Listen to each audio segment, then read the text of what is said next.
Okay, our final person today is Coach Beamer. He will go straight to questions.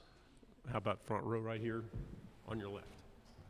Coach Beamer, Drew DeArmond, ESPN 97.7 The Zone Radio in Huntsville, Alabama. I know you coached at South Carolina previously. I wanted to know if you had what kind of relationship you had with a guy from my community who went on to play about 10 years in the NFL, won a Super Bowl, Darian Stewart, who's one of the best athletes we've ever had in Huntsville. What kind of relationship do you have with him? What kind of role do you foresee maybe he could help you with this Gamecocks program? And then second part of the question, you were one of the best recruiters in the country as an assistant. How are you approaching the transfer portal? Are you going to save spots in a current recruiting class maybe to go after some guys to fill holes on your roster year to year? Yeah. Need some notes to write down from that. D. Stu, got a great relationship with Darian Stewart. When he was a player at Carolina, I did. Obviously a fantastic player, and I was actually coaching defense when I was an assistant coach with Coach Spurrier when I was at Carolina before. And so Darian was one of the guys that I was working directly with, and always was blown away by his knowledge and athletic ability and ability in general. And then with him being in the NFL, followed his career, and I've had a chance to sit down and connect with him a handful of times since I got back to Columbia. He's actually, I believe today, doing a fundraiser in South Carolina and raising money, and had an event last night back in Columbia as well. So he's all about giving back to the community. He and I talked a little bit about him being involved going forward with our program and being around our players. And certainly he's what's right about college football and has a great story from what he did in college and then what he did in the NFL, and eager to continue to connect with him more and more going forward. And then in regards to the transfer portal, yeah, I think every year is different. With us this year, we had to take advantage and utilize the portal probably more so than any other year. Just the fact that the signing class that was committed when I got hired was not very big, and there's players available in high school still to sign in January, but there's not a ton of them. So we had to attack the portal just to be able to get to the limit of 85 scholarships, which we're still trying to reach right now as well. But I think each year is different, and kind of seeing what your needs are, and certainly we want to sign the 25 best high school football players that we can each and every year. But if we feel like we don't want to reach for someone that we don't feel like can help us win an SEC championship, and if that means hanging on to a scholarship or two for post-spring practice, it's something that we certainly will look into. But right now, with where we are as a program, we need every scholarship we can utilize right now. We don't need to be waiting or thinking a couple years down the road. Coach, to your right, front row. Tyler Shaw with KBTX and College Station. Coach, your players have talked about the high energy and enthusiasm you're bringing to this program. What's the focus of your first year as you want to right the ship and bounce back from the last couple of years at South Carolina? Yeah, I think really it's people talk about culture all the time, and I think for us it's just creating that environment day in, day out that we want to be a part of, that we want our player, what we want our program to be about, and just being consistent with that day after day. And then, really in regards with the program, I know it's cliche, but it's just let's be the very best that we can be, and let's try and get better each day. And I know it's coach speak and all that as well, but it's true for us. There's not a lot of expectations for South Carolina football this fall. I get it. Don't really care, what the outside perception is and what the outside expectations are. I like the team that we have, and we're about let's be the very best that we can be, and how good can we be? How good can the 2021 South Carolina football team be? And that's our goal, and what we're working towards each and every day. Coach, to your left, second row. How important is the Kentucky game, both where it is on the schedule and how you'll end up in SEC standings?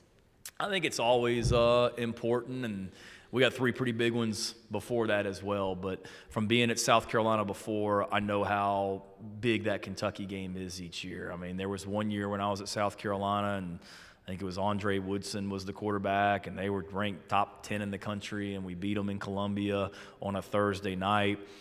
I remember my last year at Carolina, we beat Alabama when they were #1 in the country, and then we went up there the next week and Randall Cobb broke our hearts on a last-second touchdown. So all my years at South Carolina, that game was always big, and with what they've done with their program, they've elevated their program. We're very proud of our program. So that's always a critical game each and every year. But in this league, they're all big and they're all critical, and we need to take care of Eastern Illinois, our first opponent first, and I know our fans will be excited for the SEC opener in Williams-Brice Stadium on September, or is that the 25th or whatever that day is. We'll be ready for it. Coach, to your right, front row. Hey, Coach, I know you haven't been the head coach for any of the last 7 years, but A&M's won 7 games in a row against South Carolina. What makes Jimbo Fisher's team so difficult to prepare for and play against? Yeah, one, they've got great players, and he's done a fantastic job of coaching them. When I was at Virginia Tech, we played them. When he was at Florida State, when I was at Georgia, Kirby sent myself and a couple of the other offensive coaches. We went down to Tallahassee and spent a day with Coach Fisher and his staff in the spring of 2017. So I've had a ton of respect for him for a long time. He's won anywhere that he's ever been, and they've got great players, but what they do, they're really good at what they do. Obviously, he's a great offensive coach, and you see that. I think he does a great job of playing to his personnel and the strengths of what they have offensively and maintaining a pro-style offense. And then defensively, I mean, they're very, very disruptive on defense and tough to prepare for. We spend time, like a lot of programs do, working on a summer scouting report on all of our opponents and just kind of a general overview. And if I hear Texas A&M and their third down blitz package one more time, I mean, that's all I heard about in these summer scouting reports when we went over A&M and what they do. So that'll be a big challenge for us, and tons of respect. And being in Oklahoma, I know what the state of Texas is about and how great the high school coaching and talent is there, and what football means to Texas A&M. It's very important, just like it is to us at Carolina. Coach, to the left, third row. Coach Todd Summers of ESPN TV out of Spartanburg. Over the last month or so, we've seen a lot of welcome homes out of you. How encouraging is that to see the program start to get some momentum on the recruiting trail and to get guys that want to be at this program at a time when maybe it's not at its peak? Yeah, no, really good. It goes back to the people in our program, and I didn't have much of a life outside of the football facility. Still don't, but when I first got hired, just because I feel like every night we were doing virtual recruiting visits on Zoom. I mean, we did over 100 of them from January until we did one about 2 weeks ago. So in the last 6-7 months, we did over 100 of these virtual recruiting visits. And that's not just, hey, get on the call, we're going to play some cookie cutter video for an hour and then we'll get back on. Like, we're interactive and we're on all these. And we were doing all these visits, and it was frustrating because you didn't have a lot of guys committing, and then they hadn't been on campus. And it's like, man, I mean, we're working our tails off like everybody. And I hope once they get on campus, we're going to see the benefit from that. And we did. To be able to have those people, those young men and their families come on our campus, and the official visits, unofficial visits, not just for the class of 2022. I'm really, really, really, really, really pumped about the headway that we've made with the class of 2023, the class of 2024. It's a fantastic year in South Carolina for those in those classes, and I think we've gotten ahead in those groups as well, and excited for it to open back up here in about a week or so before we crank back up with football practice to get guys back on campus as well. But it's just a testament to the people we have in our program, what South Carolina's about.